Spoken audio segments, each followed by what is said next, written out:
Welcome back to this version of reality. It's Liamo All-Star here with Alan, Saever, Lambert, whatever he wants to call himself these days. Alan's good. Alan's good. Whatever happened to Saever? Copyright infringement? Copyright? Where is that from? I don't know. Or is it Tekken Ghost? It was Speeder 50. That was back when Hotmail was still a thing and AOL was still around. Little brain fart there. It's like, and that's it. No, that's all I had. Yeah. It's like, well, this is what happened when I was a child. You need to fill in the gaps, man. I can't read your mind. I was once a child and now I'm a fully grown adult. Thank you. No one's fully grown. I'm growing in girth. Okay. I'll accept it. So we have 59 minutes now to do New York. Yeah, well, before we do New York, I was just reading a post on Facebook about a dog that got a birthday party thrown for it. It's freaking hilarious, like balloons and presents and everything, and I'm just thinking, I never got any of that. Friggin' lucky asshole. Mongrel. Yeah, look at him. He doesn't even know what he's got to... How would a dog even blow out candles anyway? I don't know. I'm just going off on a tangent here. But yeah, like I said, now we've got 58 minutes to do New York before Alan falls asleep. And I probably fall asleep as well. But I think it'll probably go a bit quicker than that, maybe. I don't know. But New York. Donuts for breakfast. And then going on our self-made Seinfeld tour. Seeing all the landmarks. Pretty much the whole reason why we were there in the first place. I mean, we sort of detracted from that entire point and focused all on America, but the whole reason that got us to America was Seinfeld. And this was the day where we went on our little Seinfeld tour. We went to the address where Seinfeld was, where the address was based. Obviously not the same location, because the shot that they used for Seinfeld was a place in Los Angeles. We probably should have gone and tried to find it while we were in LA, but whatever. But yeah, it was a nice little stop off, and yeah, then from there, where did we go? We went to the Soup Nazi's kitchen. Yeah, we walked around, found the Soup Nazi, the original Soup Man, as he calls himself. Don't think he actually calls himself the Soup Nazi. But yeah, it's apparently the same restaurant. He's really made a name for himself, apparently. Got a whole chain of them. But the original Soup Man, the little corner shop there where the first one was, I don't think he was actually there. And sorry to Mr. Soup Man, we weren't actually in the mood for soup that day. We just kind of wandered by and was like, oh, okay, there it is. But we did go to Tom's restaurant, and it was, the shot that they used, they cut off the Tom's part, for the majority of when they shot Seinfeld, and that was where they based, where they basically spent most of their time outside of the apartment and all the other shenanigans of Seinfeld. It was a nice little restaurant. You say, the burger you chose might not have been the best option, but the service was very good. And the one thing I did discover about, I guess, because we didn't have too much contact with the humans of Los Angeles, because everyone was a little more spread out and everyone was, getting from point A to point B, always going from place to place. But one thing I did notice is that, New Yorkers, of course, they're definitely rough around the edges, but, you're nice to them. They're really nice to you, and they go out of their way to help you. Like, we came in, had a Mexican American lady was like, "Yeah, do you want to see it?" It's like, "Yep, we'll come in. Thank you very much." Like, okay, yeah, I'll bring you some drinks. And then she really warmed to us, and she'd fill up drinks and asking what did we want, and when told that's just their job. It is, but then because I did get the feeling like in a couple of places we went as well where manners, I think they kind of might have been taken back a bit, because I think sometimes that people just order the meal, no interaction. This is what I want. Can I have this? Can I have that? And then they go do the meal, and maybe they just leave a tip and just walk out, sort of thing. Or they just maybe not leave a tip at all, don't thank them. But I do get the feeling that they were definitely appreciative, of the manners. And some of them were very surprised by manners. Yes. Yeah. So rough around the edges, but overall nice people. And I had a good experience at Tom's restaurants. The burger I got, which I think was the Mexicana or something. I don't know. I forget what it was, but it was a nice burger. I think the one you got, looked okay, but maybe not the best choice. But it lacks structural integrity. Well, that's how you know it's a good burger. If it doesn't, if the cheese doesn't become plastic, and then that's how a burger's actually meant to be, because then it's actually better for you because there's no fat in it. It digested before it got into my mouth. It fell apart. So that's how you know it's a decent burger. Healthy. So then we were wandering around. So we went through Central Park, and quite an interesting experience, just walking around everywhere, seeing all the sights and sounds and everything. And smells. And smells. They definitely, when we looked up, New York, what to expect in New York. They did say, that New York has sort of this New York smell, and every now and then you got a waft of it when you're near Greats. You hear the subway and everything, and okay, I understand what they mean now. Not nearly as bad as what they were probably thinking, because maybe an exaggeration, but maybe during summer, yeah. It was summer. No, I mean during winter it'd be worse. Yeah, no. I don't know. Because we're going through, and we went through Central Park. Our first interesting experience of the day was the Buddhist. The Buddhist, yes, the begging Buddhist. That's right, a begging Buddhist. Someone who came up, saw him coming over, and it's like, gave us some beads and didn't expect us to take our top off, so I immediately knew that there had to be something else in mind, and he basically said to us, it is free, is for peace, prosperity, but do you have $2?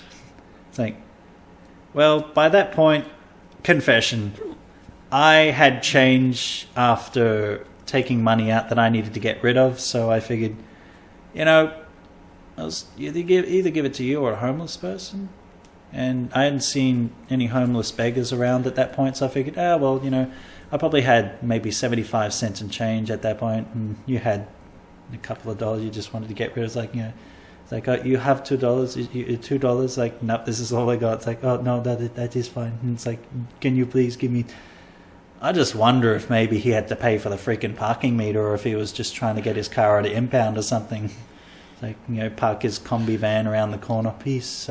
I will pay the... Sorry, mate. Yeah, you're parking in the no parking zone. I don't think he was Buddhist. Probably not, because I don't know any Buddhist that's ever asked for money. I think the only time maybe I saw a Buddhist like that was when I was watching Operation Repo. there you go, right there. That's exactly the kind of reaction. But yeah, walking around and saw an interesting presentation that's just spontaneously happened. Because there are street performers and people who were performing in the park, and they were basically a group of African American. They must be teenagers or young adults, and they were bloody amazing. I mean, I don't think you watched it. I did not. I went and sat in the park.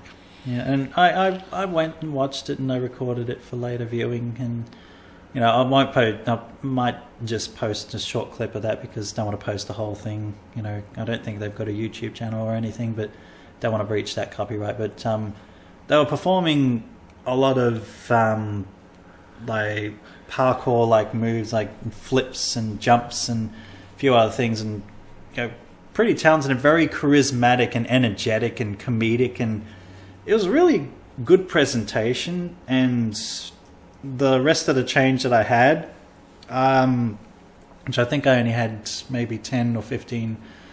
I think maybe it was only $10 and $1 notes. So just, it was a good performance, and they got a lot of people in the audience. $20, and a lot of people were giving them $20. So they would have cleaned up big time just from that performance. Like there were maybe 100 people there, and if half those people gave them $20, it's pretty damn good. And and I took a photo with them. They were known as the Acroblacks.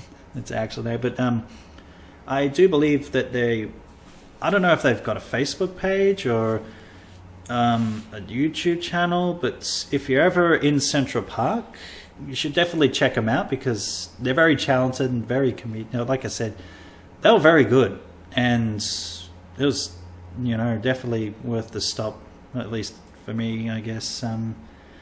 Then going through Central Park and a couple of mandatory stops once again, and got to the Beacon Theatre, the Homestead, the place where Seinfeld was destined to play, and we had a bit of time to kill, had some time to waste, so we was just sort of walking around the area, and I had to find a camera strap for the next day for the jet ski tour, and also a new memory card because the one that I bought from eBay surprisingly wasn't good enough. It worked, but it didn't really write at a certain speed. Maybe you can explain that better than I can, because it wasn't fast enough to record full HD off your Chinese GoPro. It's an action cam. Action cam. It's like a mimic version of a GoPro 3 with a different kind of battery and everything else, but it was, is what it is. And I guess that brings us to Seinfeld, doesn't it? When she kind of...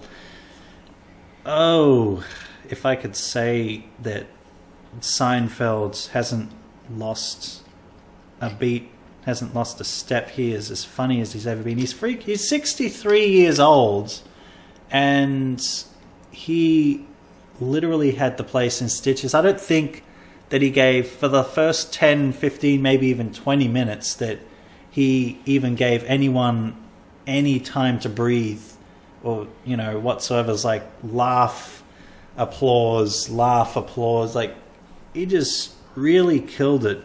And if that's the same performance that he's going to be bringing, or already by this point that he's brought to Australia, then, geez, he's 63 and he's still doing that well and still getting that great of a response. I mean, what are your thoughts on the whole thing? I mean... Yeah, he was funny. He was funny. Funny guy. I don't really like Seinfeld, the TV show. But as a comedian, he was really good.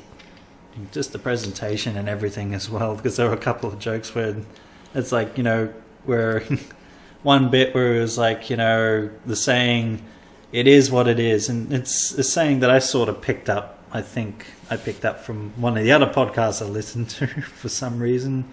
The Steve Austin show, where he, Stone Cold Steve Austin, former wrestler, says it often, and I guess I must have picked it up. It is what it is.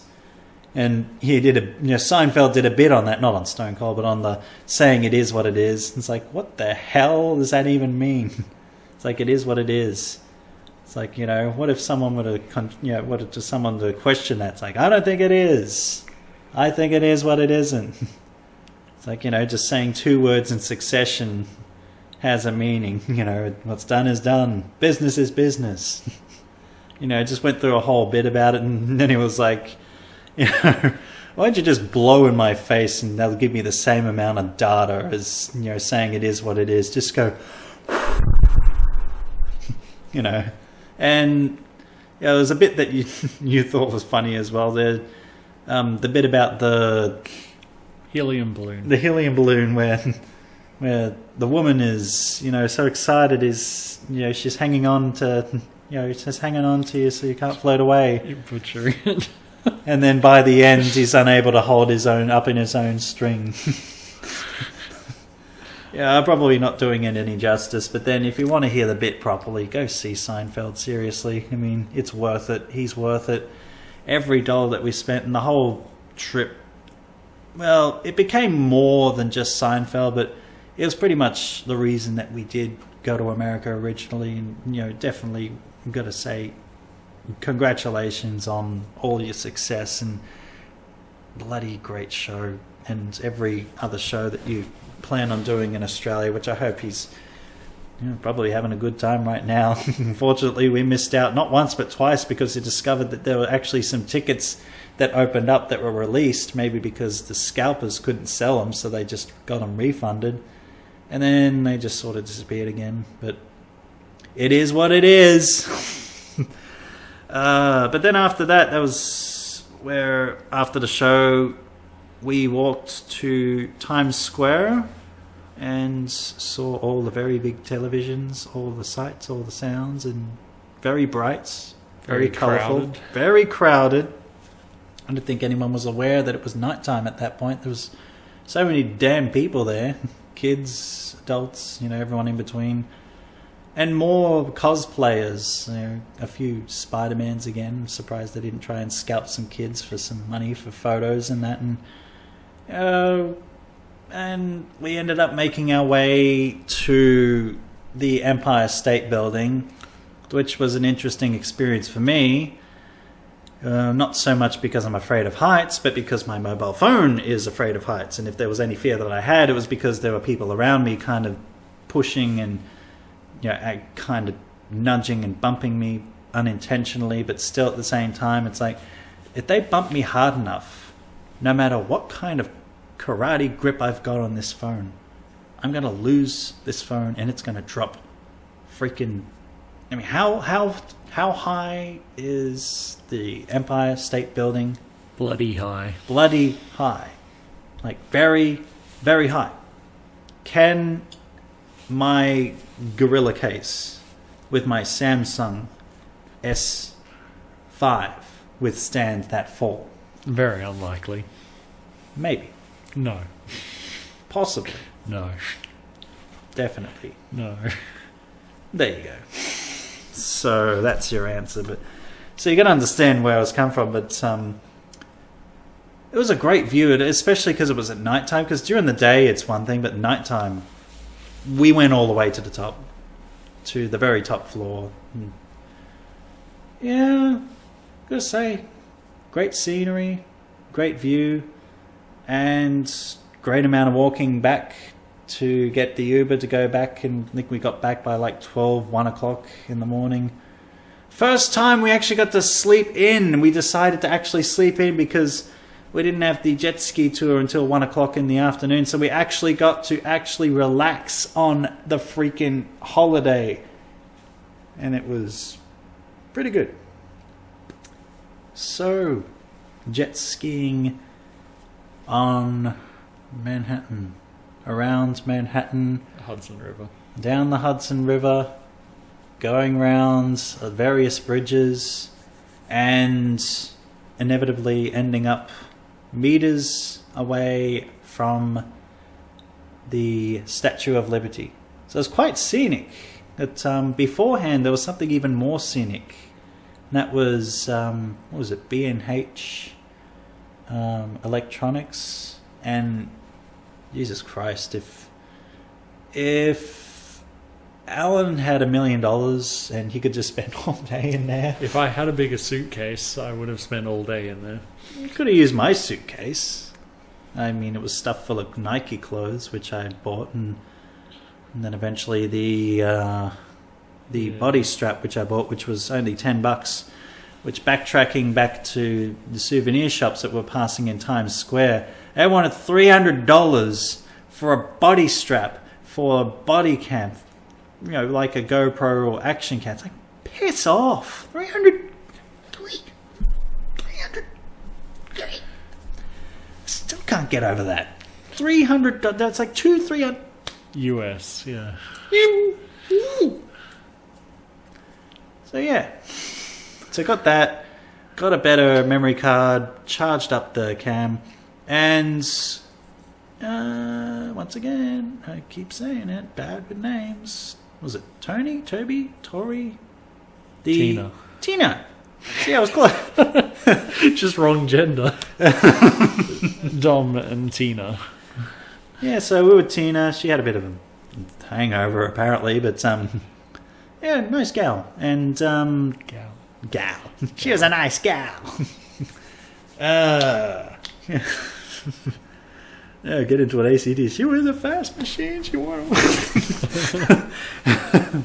No, but she definitely had the fastest jet ski, and probably for good reason. But you got the one with the floaties. I got the one with the floaties. I got the one without the floaties, and they're like, "Oh, you sure you're brave? Yeah, you know what? It's like, I'm not going to fall off." Now, the matter of perspective is here that they're expecting perhaps that there was a chance that I could fall off mid-glide whilst riding the jet ski.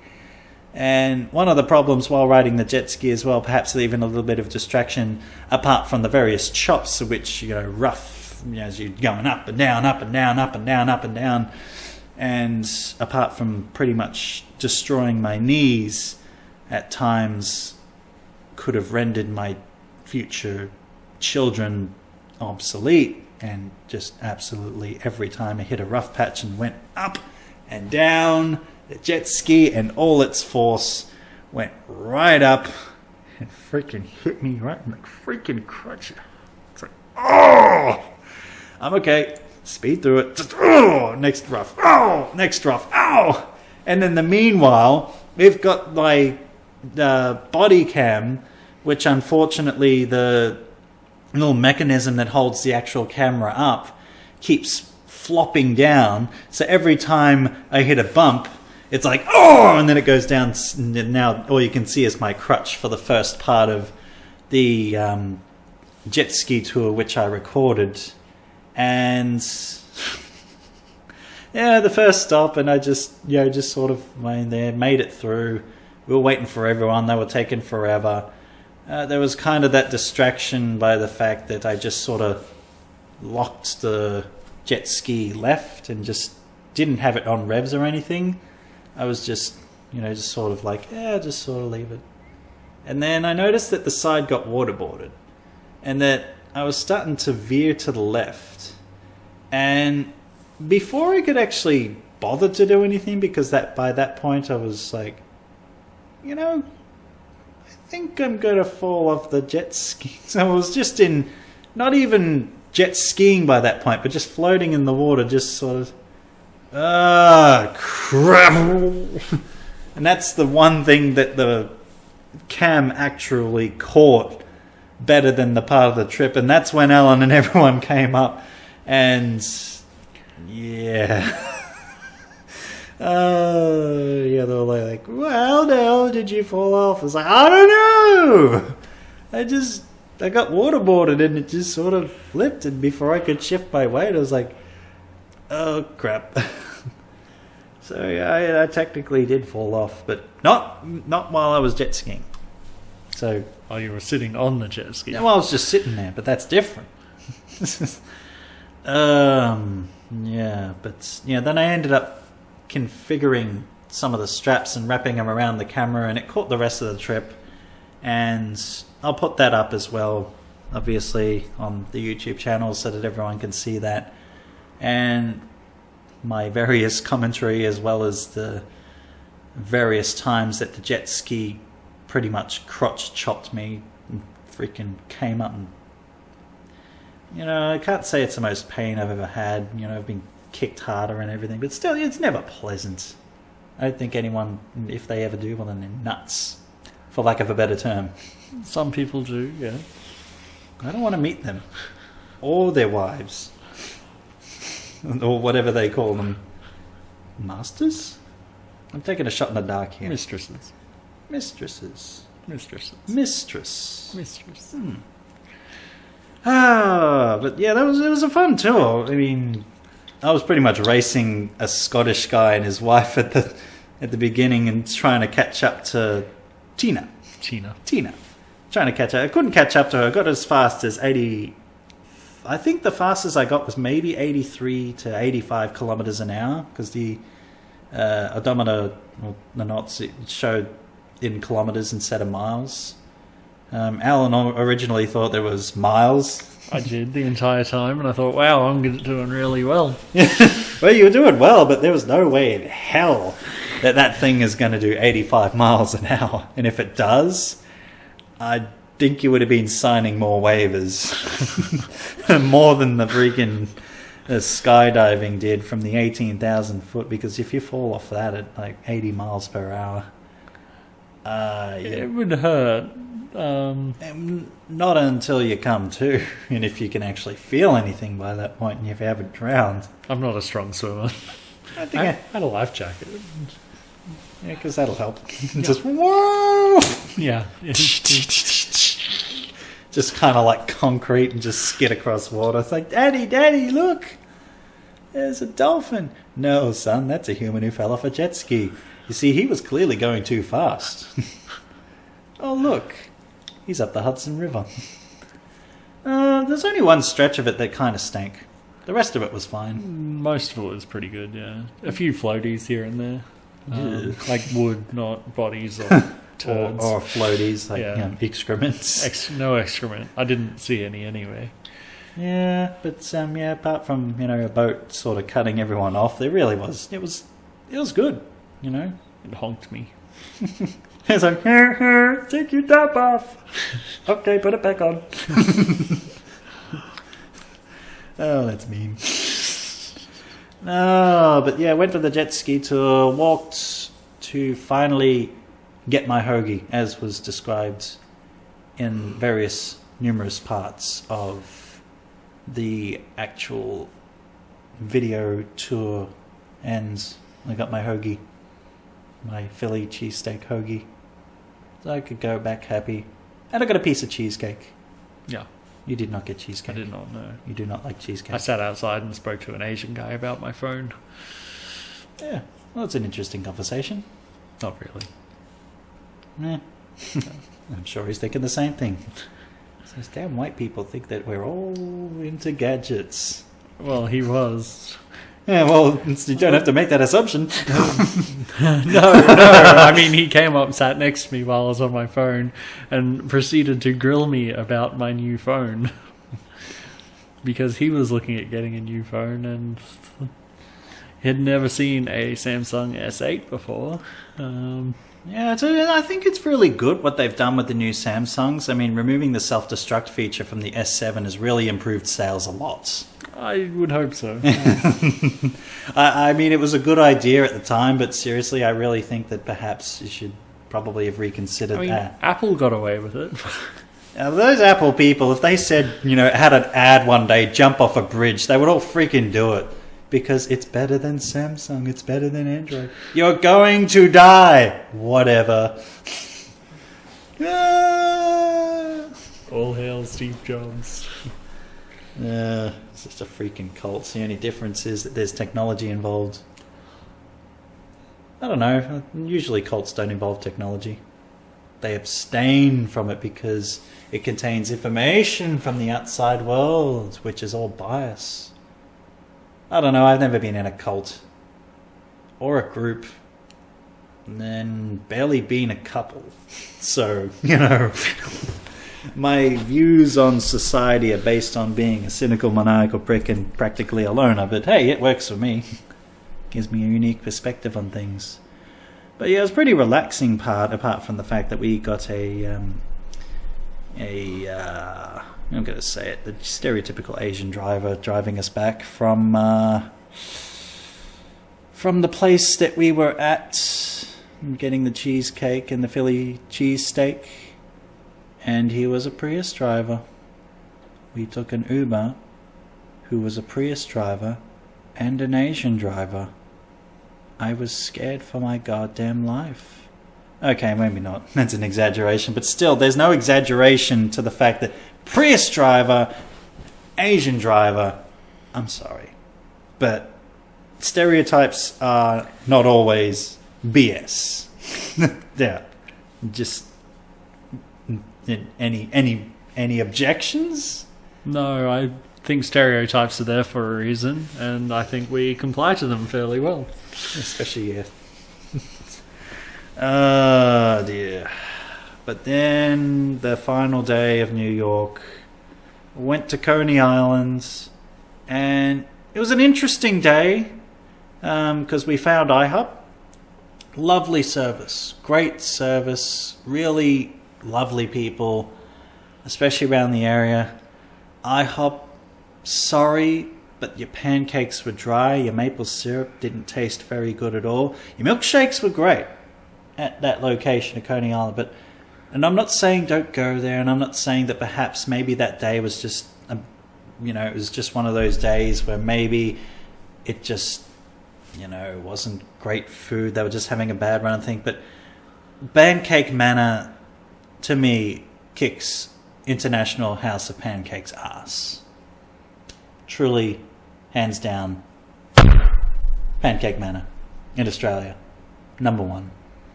IHOP, maybe somewhere after homemade pancakes, because how can you screw up pancakes? I mean, they were dry, and I got the long stack. You got a lot of dry pancakes. I had 6 big pancakes, and I drowned it in maple syrup, and it took all the syrup, and it was still dry. And you were considerate and conservative, because look at me, I'm eating pancakes. No, I got the strawberry ones. Good for you. Next time I won't get any pancakes.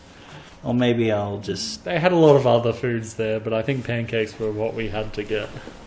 Maybe though because they were in a hurry to make them in bulk for the customer demand, and it's just a couple of interesting customers there. A person on a mobility scooter, and I've done a bit about people on mobility scooters. The fact that they are crazy and they run rampant and they live the thug life. They run, they basically go beyond Usain Bolt speed, running up and down the street. People jump out in terror. This one lady on a mobility scooter literally rammed her way out the exit. Like, busted the doors open. Her leg was just straight out and was like, out of my way. Just, where she freaking broke the window, or the glass on the freaking door. I mean, would she have paid for that? Is she liable for that? How do you go about that? What do you do? I mean, in Australia, she could make the case that it wasn't disabled friendly. I don't know about America. I think she just would have driven off. I guess there's no number plates on mobility scooters over there. No, because Australia you have to register them, which is... If you drive them on a road or a crossroads, you do, yeah. No, I think they're just got to be registered simply because, well, they're a vehicle, and also because they got to be registered to a person, and I guess it makes it easy for them to,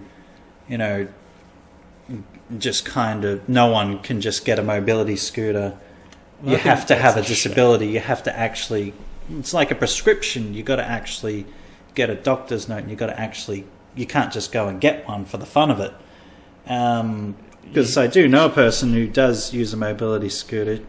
I could safely say she's never run into or run over anyone. She works in aged care, in fact, and I think you met her, Kelly, with an I and an E. I think so. You did a while ago. Yeah, another name drop right there. Hi, Kelly, with an I and an E.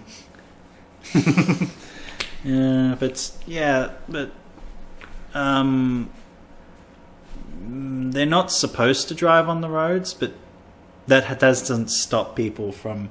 I mean, it's obvious why they shouldn't be driving on the road, because they're not equipped to go the speed that you require to go. But I don't know.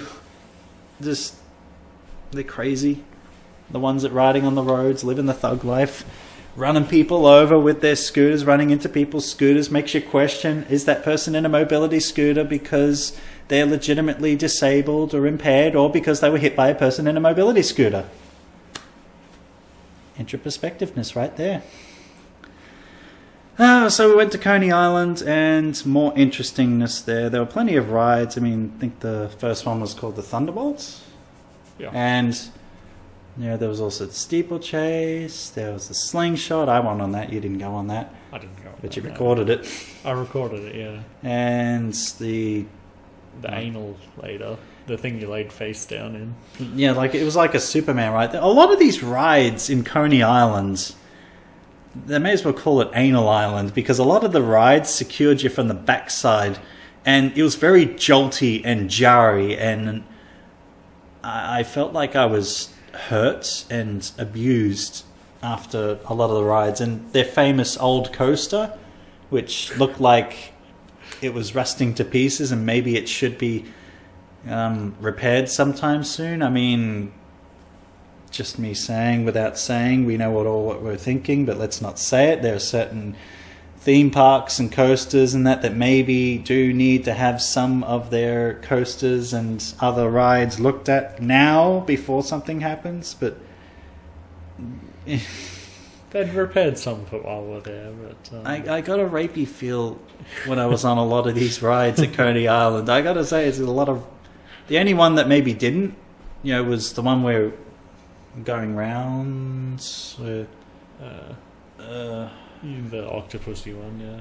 Yeah, I think the Octopussy one, but there was another one as well. No, the Octopussy one was still like a jolty, but the one where it was like you're hanging up in the air and two people. Oh, yeah, the spin, yeah. Yeah, it's on the recordings, and quite frankly, I couldn't be bothered going back and looking at it now. Let's just look at the video as soon as I put it up. We'd be talking about this for ages. I'm getting tired and bored. But yeah, definitely felt like I was abused quite a bit after the ride. And after that, just sort of had to go shoe shopping to get me some running shoes, which I do intend on using. And take that, Australia, and go to America to buy. They try to up the price and throw in taxes and import taxes and shipping fees, and then bump up the price so they can inflate it and earn more money. Shoes that cost about $250 in Australia, I got for about $120 US, which, at the time the conversion rate was doing really well, so it was probably maybe $130, $140. And found a shirt that I was looking for, and the sporting goods store, Dick's Sporting Warehouse, what our sporting stores used to be a long time ago, used to have everything that you were ever looking for at a decent price. And like you were in that computer store, I was like, oh my god, there's so much stuff here. Maybe I should buy more stuff. Maybe I should buy heaps of pairs. I'll just buy one pair. And it's like, no, I'll just buy this and I'll buy that and I'll just go. And and the person that was there, another nice, customer service, and took the card and was like, oh, do you want to join our club? You get certain discount. Fortunately, I can't because I'm from Australia. It's like, oh yeah, where are you from? From Brisbane, Queensland. It's like, oh yeah.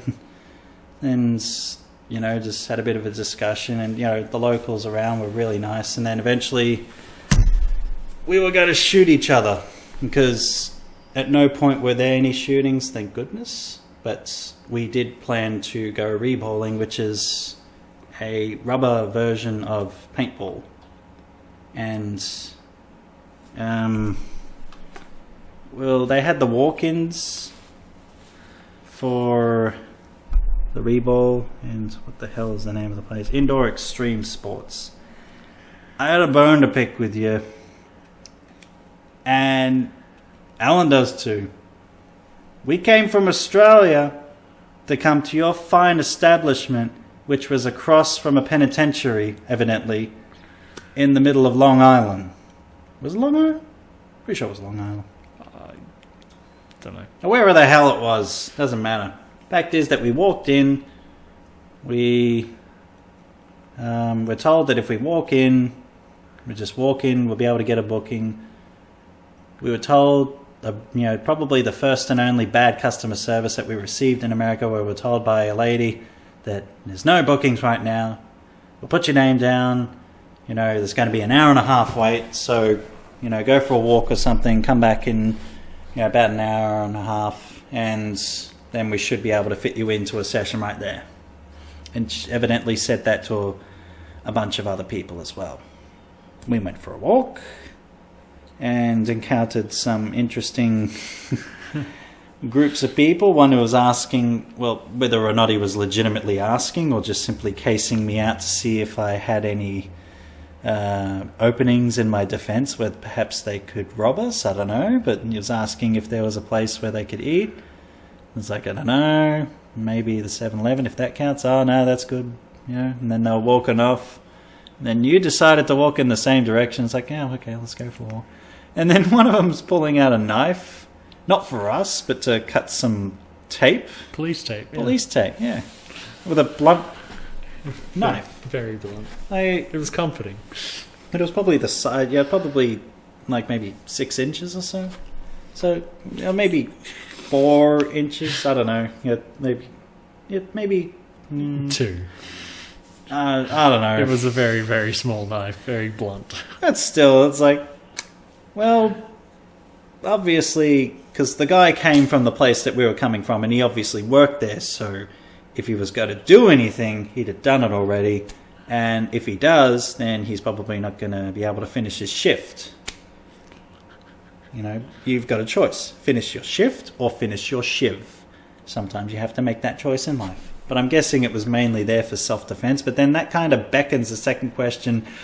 How bad is it in that area that he needs a knife to hold for self-defense? And it's like... Maybe he just likes cutting things. But tape, police tape, that was surrounding rubbish of all things. But yeah, we waited around, and I bought some Skittles and a Coke, and I just had a big bag of Skittles. I couldn't eat it all, but I tried, but I couldn't. And Skittles and something else, like an O. Henry bar. I got to try an O. Henry bar. That's how down with this whole trip is going by this point. We're pretty much running out of stuff to do, and O. Henry is the best thing we talk about, because indoor extreme sports, we came back an hour. You told us to come back in an hour and a half. We came back in an hour. And the people before us who came back early as well, went back to them and said, no, we called your name out twice, apparently, when you weren't there. And you've missed your session, so now, we're going to have to book, bump you into the later session, which will be about a 2.5 hour wait. Talk about pissing off the locals. Like, man, that's bullshit, man. What the... And you done messed up when street hoods, people from the hood, are better at customer service than you. When people from the streets have more sense than a person in a paid profession. The only thing they had to say was sorry, and he was saying, man, what's sorry gonna do? Now we gotta wait around, man, that's... where's your customer service? You couldn't take a phone number or something? You call us?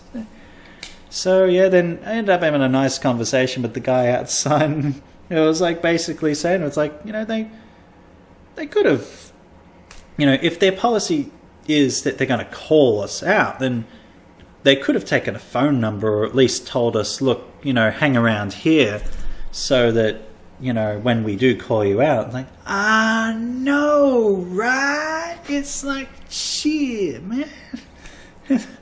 And it was like having this agreement, and it's like, you know, a nice conversation.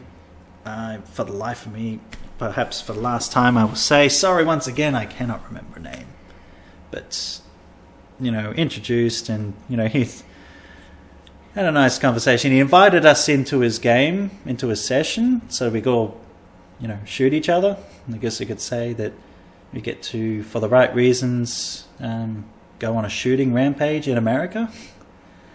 And yeah, unfortunately, we would have been waiting around too long, just couldn't do it. But you know, he took a blind stab in the dark and asked, you know, where are you guys from? You know, you sound like you're, you know, it's like, yeah, sound like you're from London. It's like, getting warmer. England. It's like, think about where they used to send their convicts back in the old day. It's like, Australia, yeah, man. I don't think they teach a lot of Australian history in American schools. No, but evidently we paid a lot of attention to theirs. But no harm, no foul. But yeah, it was nice to get to talk to the locals. And yeah, look, a lot of the people in New York, there are a lot of good people around, you know. And like I said, you know, some around rough around the edges and everything. But you're nice to them, they're nice to you. I mean, obviously there are some sketchy characters around, but you just, you know, you leave them alone, they leave you alone. And if they don't leave you alone, well, that's pretty simple. You just freaking, I don't know, get away from them. You use your self-defense, what you got to do in that situation. There are plenty of tips I could give you, but unfortunately just don't have enough time in this video. You could just smack them in the face or whatever you got to do. Who knows? But you know, it was a good trip, and it was pretty much almost the end of it. And you know, we did plan, you know, we did go to a pizza joint and sort of ransack the fridge back at our place, which the lady who was the Airbnb place, who happened to also be operating a hairdresser next door in the place we were staying in Weehawk, and said basically take whatever you want. It's like, I don't think you really mean that. It's like, so probably don't mean take the lamps or the towels or things like that. But really hospitable, and you know, the police sirens were Fire engines. Yeah, there were fire engines, but I guess because we were near a fire station, evidently. We did just think about going to Central Park Zoo, which was on the itinerary, but then we sort of thought to ourselves, well, if we want to see a bunch of wild animals, then we could just go back to the Fortitude Valley in Brisbane and just get some popcorn and watch all the ravenous animals go at it in the streets, or I don't know, go wherever you need to go. Go to Ipswich, go to Logan, go to Gold Coast, down Surfers Paradise, and see the people emerge from the waters. Go down there at Schoolies, for crying out loud. See them during mating season. Oh, but Creepiest David Attenborough ever. Yeah, but then the travel back, I mean, to say the least, Qantas, you couldn't organise a good crap if you tried in America side of things. There's probably no supervision on that side. I don't know if it's just the way the American side runs things. I don't know. But we were all lined up, ready to go. And what happened? They destroyed the line by calling Rose first. So we were in line, everyone was in line. They wanted people from rows 50 and back. Everyone else was not in row 50 and back. And not everyone could speak English. So now it's gone from a line to a big circle, and it's like an orbit. People are just gradually going round. And oh, well, lo and behold, wouldn't you know, the flight arrived late. We didn't have to go to the next flight for ages. We were already checked in. Our bags were going back to Brisbane, whether we liked it or not. We'd never see them again until we go back to Brisbane. And then we're in LAX, and something the same happened again. Exactly the same. Great job, Qantas. Put our flight back, and didn't matter to us because our next stop was Brisbane, but there were all people that were going the connecting flight from Brisbane to Sydney and Brisbane to Melbourne. Their schedule would have been screwed up if they had one. And I don't know. Just my sleep schedule. I was planning on sleeping on the plane. Could not sleep. We went and left on Sunday and got back Tuesday. Missing Monday. Never to be seen. Missed a whole Monday. And got back to the airport. I don't really recall very well that day, but were you picked up literally off the ground, or is that just me remembering incorrectly? I mean, you're squeezed and lifted off the ground like a bear hug or something when you... No, Kelly, my sister who picked us up at the airport, yes, she gave me a hug and she got lifted off the ground. Yeah, it's just that little fragment in my memory is like, what happened there? Because I was just saying... and then walks over to me and it's like... hello, handshake. Like, I'll give you a hug. Not the same level of hug, but that's okay. I don't. I'm not a hugger. Or a human contact person, for that matter.